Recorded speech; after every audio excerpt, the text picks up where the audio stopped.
आप देख रहे हैं इंडिया टाउन न्यूज, भारत की बात।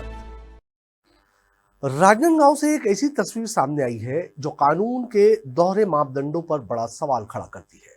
देश में 1 अप्रैल 2019 से हाई सिक्योरिटी नंबर प्लेट यानी HSRP को सभी वाहनों के लिए अनिवार्य कर दिया गया था, ताकि चोरी पर रोक लगे और वाहनों की पहचान आसान हो सके। नियम साफ है, चाहे आम नागरिक हो या कोई बड़ा अधिकारी, कानून सबके लिए बराबर है। लेकिन सवाल तब उठता है जब नियम बनाने और लागू करने वाले ही उसका पालन करते नजर नहीं आते। राजनांदगांव में कुछ सरकारी अधिकारियों की गाड़ियों में आज भी पुराने और नियमों के खिलाफ नंबर प्लेट लगे हुए दिखाई दे रहे हैं। अब सबसे बड़ा सवाल यही है, क्या कानून सिर्फ आम जनता के लिए है? और अगर कोई सरकारी अधिकारी ही नियम तोड़े तो उसका चालान कौन काटेगा? नमस्कार, आप देख रहे हैं इंडिया टाउन न्यूज और मैं हूं आपके साथ कमर गौस। देखिए हमारी ये खास रिपोर्ट।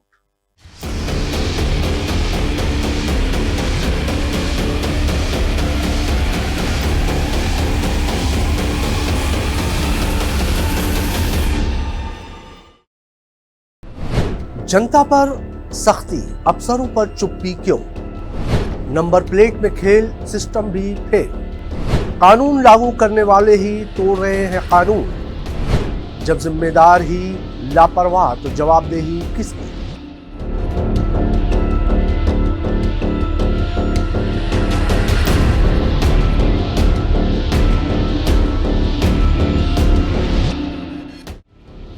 एक अप्रैल 2019 से देश भर में सभी वाहनों पर हाई सिक्योरिटी नंबर प्लेट यानी कि HSRP लगाना अनिवार्य कर दिया गया था। इसका मकसद साफ था, वाहन चोरी पर लगाम लगाना और किसी भी वाहन की पहचान को आसान बनाना। HSRP में एक खास कोड होता है जो हर वाहन को यूनिक बनाता है और इसे आसानी से ट्रैक किया जा सकता है। सरकार ने इसके लिए समय समय पर जागरूकता अभियान भी चलाए और नियम तोड़ने वालों पर सख्ती से चालान भी किए। लेकिन जब हम राजनांदगांव की सड़कों पर उतरे तो तस्वीर कुछ और भी नजर आई।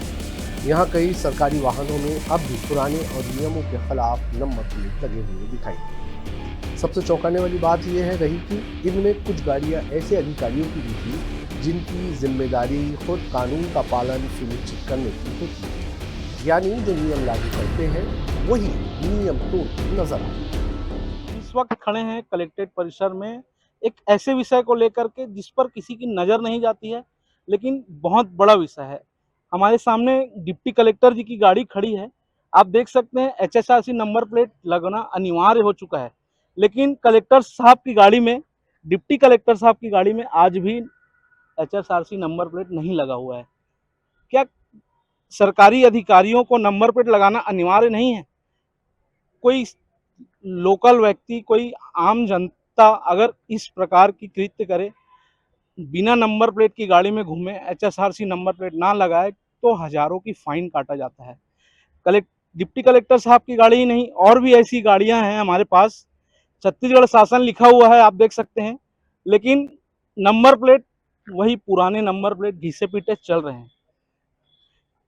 उधर भी एक गाड़ी खड़ी हुई है जो भी सरकारी गाड़ी है, टाटा सुमो एक सरकारी गाड़ी है जिसमें भी छत्तीसगढ़ शासन लिखा हुआ है, लेकिन इस पर भी नंबर प्लेट वही पुराना वाला चल रहा है।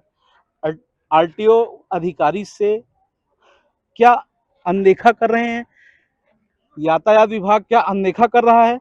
ऐसी सरकारी गाड़ियों में जो कि HSRC नंबर प्लेट नहीं लगा हुआ है, क्या इनके फाइन नहीं काटे जाएंगे? ऐसे एक नहीं अनेक गाड़ी हैं कलेक्ट्रेट परिसर में जो खड़े हैं। कलेक्टर साहब के नाक के नीचे ही इस प्रकार की हो रहा है।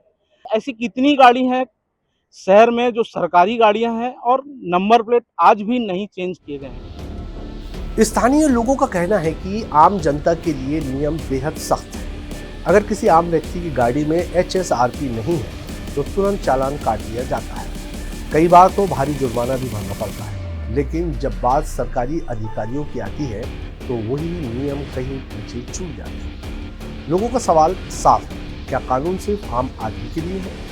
प्राइवेट हो चाहे सरकारी गाड़ियाँ, प्राइवेट गाड़ियों के चालान कटती है, वो भी छोटी मोटी नहीं, 5,000 तक का जुर्माना है।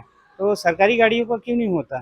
आज तक कहीं भी सुनाई नहीं आया, ना सुनाई देता है कि सरकारी गाड़ियों का भी चालान कटता है, कि वो लोग ये पटाते हैं कि उनकी गाड़ियों की नंबर प्लेट क्यों चेंज नहीं हुआ अभी तक, HRC प्लेट क्यों नहीं बदला जाता। अभी भी उनकी गाड़ी सरकारी गाड़ियों में पुरानी नंबर प्लेट है। सिर्फ प्राइवेट आम जनता के लिए ही चालान कटता है क्या? छत्तीसगढ़ परिवहन विभाग द्वारा 1 अप्रैल 2019 के पहले की जो भी गाड़ियाँ थी उसमें पूरे छत्तीसगढ़ में नए नंबर प्लेट HSRP, जिसे हाई रिजोल्यूशन नंबर प्लेट कहते हैं, हम उसे लगाने का प्रोसेस किया जा रहा है। जैसे आपका सवाल ही है कि सरकारी जो गाड़ियाँ हैं उसमें HSRP नंबर प्लेट नहीं लगा है। देखिए, इसमें नंबर प्लेट आम जनता के लिए इसको अनिवार्य किया जा रहा है, लेकिन सरकारी, मेरा ये मानना है कि सरकारी जो गाड़ियाँ हैं उस पर भी HSRP नंबर प्लेट अतिशीघ्र लगाना चाहिए, और जो भी इस पे जो भी चालान है वो बहुत ज़्यादा है, उसे भी कम किया जाना चाहिए। सभी गाड़ियों को बराबर राशि वसूलना चाहिए, चाहे वो सरकारी रहे या प्राइवेट, और अधिकतम जो राशि है उसको थोड़ा बहुत कम किया जाए, क्योंकि ये वैल्यूएशन एक नॉर्मल व्यक्ति 1500 का बिल चालान नहीं दे सकता। उसको क्या है, कहीं से लेन देन करना पड़ता है, और 200 कमाने वाला व्यक्ति 500 या 1000 का राशि थोड़ा पटा पाएगा। जनता को देखते हुए, जनता के बारे में सोचते हुए थोड़ा फैसला ले, क्योंकि चालान राशि बहुत ज़्यादा है। वहीं जब हमारी टीम ने इस मामले में जब हमारे संवाददाता संबंधित अधिकारी से बातचीत करने की कोशिश की तो उन्होंने कैमरे के सामने कुछ भी कहने से इनकार कर दिया। ना तो किसी ने सफाई दी और ना ही इस लापरवाही पर कोई जवाब देने को तैयार। अब इस चुप्पी ने सवालों को और बड़ा बना दिया है। हम इस वक्त मौजूद हैं परिवहन विभाग में। HSRC नंबर प्लेट के बारे में जानकारी लेने के लिए हम मौजूद हैं। हमने परिवहन विभाग प्रभारी से बात करने की कोशिश किया, लेकिन उन्होंने कैमरे के सामने आने से साफ मना कर दिया। उनका कहना है कि गाड़ियाँ आवंटन रायपुर से होती है, हम इस पर कुछ भी नहीं कह सकते हैं। तो डिप्टी कलेक्टर साहब की गाड़ी का चालान कौन काटेगा, और ऐसी नंबर प्लेट जो कि बिना HSRC नंबर प्लेट की सरकारी गाड़ियां शहर में घूम रही हैं, उन पर कोई कार्रवाई होगी कि नहीं? कानून की नजर में सभी बराबर होते हैं, ये बात हम बचपन से सुनते आए हैं, लेकिन जब जमीनी हकीकत इससे उलट नजर आए तो भरोसा कमजोर हो जाता है। अगर जिम्मेदार अधिकारी ही नियमों का पालन नहीं करेंगे तो आम जनता से कैसे उम्मीद की जा सकती? अब सवाल सिर्फ नंबर प्लेट का नहीं, बल्कि सिस्टम की पारदर्शिता और जवाबदेही का है। क्या ऐसे मामलों में कार्रवाई होगी? क्या नियम तोड़ने वाले अधिकारियों पर भी चालान कटेगा, या फिर ये मामला भी फाइलों में दबकर रह जाएगा?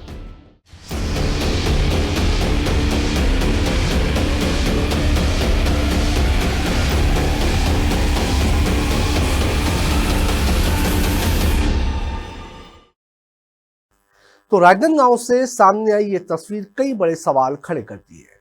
क्या कानून सच में सबके लिए बराबर है, या फिर कुछ लोग खुद को कानून से ऊपर समझते हैं? अगर एक आम नागरिक नियम तोड़े तो उसे तुरंत सजा मिलती है, लेकिन अगर कोई अधिकारी ही नियमों की अनदेखी करे तो उस पर कार्रवाई कौन करेगा? अब देखना होगा कि प्रशासन इस मामले में क्या कदम उठाता है, और क्या वाकई कानून सबके लिए समान होने का दावा जमीन पर भी नजर आएगा। हमारी इस खास रिपोर्ट में फिलहाल इतना ही। मुझे दीजिए इजाजत, और आप देखते रहिए इंडिया टाउन न्यूज, भारत की बात। नमस्कार। आप देख रहे हैं इंडिया टाउन न्यूज, भारत की बात।